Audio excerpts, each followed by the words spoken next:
Hello everyone, मैं विश्वजीत सिंह आप सभी का दीन पर स्वागत करता हूं। दोस्तों, आज के इस वीडियो के अंदर में हम दिल्ली के नेशनल म्यूज़ियम को विज़िट करने वाले हैं। दोस्तों, आज 14 अगस्त है। मैं और मेरे कुछ स्टूडेंट्स दिल्ली के नेशनल म्यूज़ियम में गए हुए थे विज़िट करने के लिए, और इसका मेन मोटिव था वो अपनी चीज़ों को जानना, ठीक है, अपनी हिस्ट्री को जानना। इसके कारण से हम गए हुए थे। दोस्तों, अगर आप दिल्ली के नेशनल म्यूज़ियम नहीं गए हो और अगर आप हिस्ट्री के स्टूडेंट्स हो या फिर आपको अपनी हिस्ट्री में थोड़ी सी भी दिलचस्पी है, जानने का मन है, तो एक बार ज़रूर विजिट कीजिए। कैसे आप जा सकते हो? तो दिल्ली के केंद्रीय सचिवालय मेट्रो के नियर बाय में ये पड़ता है, ठीक है। 20 रुपये पर पर्सन का टिकट लगता है, आप आराम से जाके विजिट कर सकते हो। जैसे ही दोस्तों आप नेशनल म्यूज़ियम के अंदर में जाओगे तो सबसे पहले आपको एक बहुत बड़े लक्कड़ के रथ देखने के लिए मिलेगा, ठीक है। उसके बाद जैसे ही एंट्री गेट से अंदर जा रहे होगे तो एंट्री गेट के जस्ट सामने में अशोक के अभिलेख आपको देखने के लिए मिलेंगे, ठीक है, जो बाहर में ही रखा हुआ है, ठीक है। आपने बचपन से पढ़ते हुए आ रहे हो अशोक के अभिलेख, ठीक है। सबसे ज़्यादा मौर्य वंश के अंदर में अगर किसी की चर्चा की जाती है तो सम्राट अशोक की जाती है, उनके अभिलेखों की जाती है। वो आपके सामने रहेंगे, आप उसको देख सकते हो। उसके बाद दोस्तों जैसे ही आप अंदर जाओगे एंट्री गेट से तो आपको 3D विजुअल्स मिलेंगे देखने के लिए, ठीक है। काफ़ी सारी पेंटिंग्स हैं जो आपको बाहरी मेन गेट से ही आपको दिखेंगे कि ये चीज़ें आपको देखना है, ठीक है। एक तरह से स्क्रीनिंग की जाती है उसकी। उसके बाद जैसे ही आप अंदर जाओगे गैलरी के थ्रू बहुत सारी मूर्तियाँ, ऑलमोस्ट मान के चलो यहाँ पे 2,06,000 से ज़्यादा अलग अलग तरह की चीज़ें इकट्ठा की गई हैं नेशनल म्यूज़ियम में आप सभी को दिखाने के लिए। और ये म्यूज़ियम हिस्ट्री के स्टूडेंट्स के लिए सबसे बेस्ट है, ठीक है। आप जाइए, बहुत सारी चीज़ें आपको जानकारी मिलेंगी देखने के लिए। चलिए हम इस वीडियो के थ्रू जानते हैं कि क्या क्या स्पेशल है इस म्यूज़ियम के अंदर में। तो दोस्तों सबसे पहले अगर आप जाते हो जैसे म्यूज़ियम के अंदर में तो आपको मूर्तियाँ देखने के लिए मिलेंगी, जिसमें मूर्तियाँ हड़प्पा सभ्यता की देवी देवताओं की कि किस तरह के देवी देवताओं के वहाँ पर मिले हैं, ठीक है। सूर्य देव की मूर्तियाँ कैसे मिली हैं, विष्णु भगवान, शंकर भगवान, ठीक है, ब्रह्मा जी, तीनों त्रिदेवों की मूर्तियाँ बहुत सारी मिलेंगी। खंडित मूर्तियाँ हैं कई जगह पे अच्छी मूर्तियां हैं, तो आपको जानकारी मिलेगी कि कौन से सन की मूर्तियां हैं, किस टाइम पीरियड की मूर्तियां हैं। गौतम बुद्ध, महावीर, ठीक है, इनकी भरमार है मूर्तियों की दोस्तों। उसके बाद एक सेक्शन है पूरा हड़प्पा सभ्यता का, जिसमें जाओगे तो आपने हमेशा पढ़ा होगा मृत भांड होता क्या है, तो मिट्टी के बर्तन, आपको मिट्टी के बर्तन देखने के लिए मिलेंगे कि किस तरह के बर्तन हड़प्पा सभ्यता में यूज़ किए जाते थे, ठीक है। स्पेशली ये पाकिस्तान, मोहनजोदड़ो, ठीक है, अफगानिस्तान, इन सब जगहों से इकट्ठा किए गए हैं, ठीक है। तो आपको वहाँ पे रखे हुए हैं, वहाँ पे देखने के लिए मिलेगा।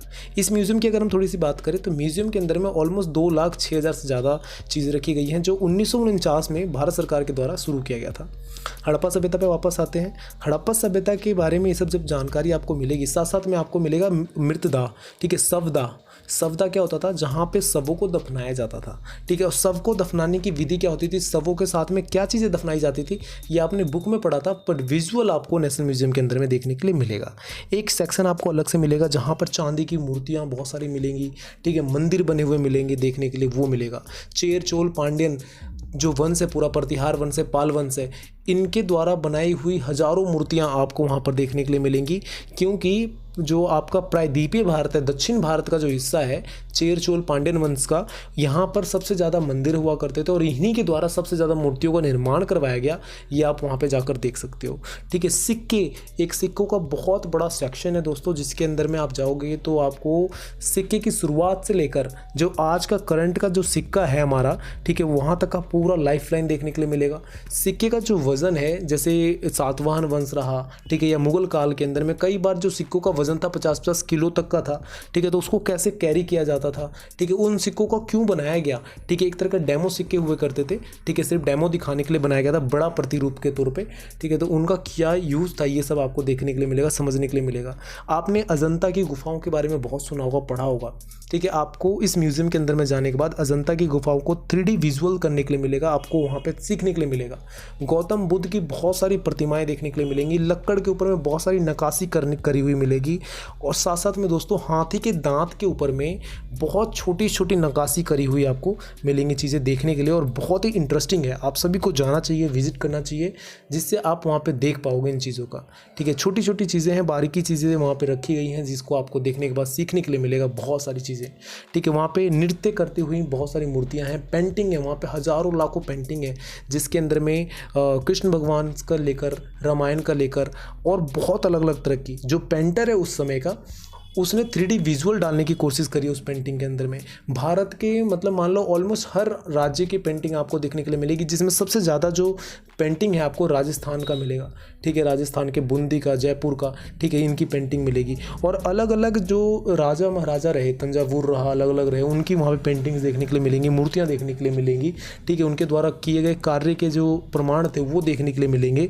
तो आपके लिए एक सुनहरा मौका है दोस्तों, अगर आप स्टूडेंट हो हिस्ट्री के, ठीक है, तो एक बार विज़िट ज़रूर कीजिए, आपके लिए बेनिफिट रहने वाला है, ठीक है। और मेरी तरफ से आप सभी स्टूडेंट्स के लिए सजेशन यही रहेगा कि अगर आप जाते हो मॉर्निंग में जाइए, एक एक फ्लोर को अच्छे से विज़िट कीजिए, ठीक है, अपनी यादें को समेटिए, क्योंकि इसके अंदर में इतनी सारी चीज़ें हैं कि मैं इस वीडियो में बता नहीं सकता आपको, ठीक है। जब तक आप खुद विजुअल नहीं करोगे, जब तक आपको वो चीज़ें समझ में नहीं आने वाली हैं दोस्तों, क्योंकि वीडियो में सब कुछ कवर नहीं किया जा सकता है, स्पेशली अगर आप नेशनल म्यूजियम की बात करो, क्योंकि 2 लाख से ज़्यादा वो चीज़ें हैं, ठीक है। तो friends, thank you so much for watching मी, आप एक बार ज़रूर विजिट कीजिए।